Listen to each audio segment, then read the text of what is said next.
ये जन्नत मुबारक रहे जाहिदों को,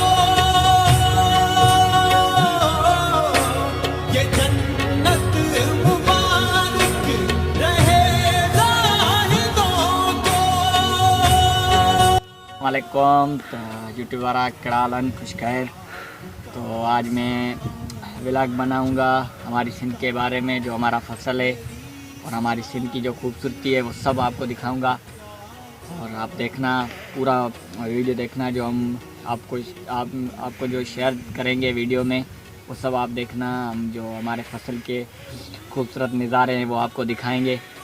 तो मेरे चैनल को सब्सक्राइब लाजमी करना ताकि मेरा चैनल आगे बढ़ सके और आप भी ऐसे वीडियो और देखो। तो सब्सक्राइब लाजमी है, शेयर भी करना, लाइक भी करना। तो ये सारा फसल मेरा है और आपको ये दिखाऊंगा इसकी जो खूबसूरत, जो हमारी सिंध की जो खूबसूरती है वो इस फसल से ही है। और हमारा जो दाना पानी भी इससे चलता है। तो हमारी जो रोज़गार है वो ये सब कुछ इससे, बस हमारी खूबसूरती भी। तो आते हैं अपने वीडियो की तरफ बाहर लाकर।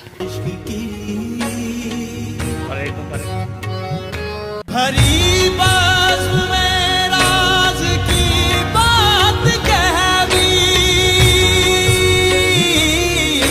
हरी बाज में राज की बात कह दी।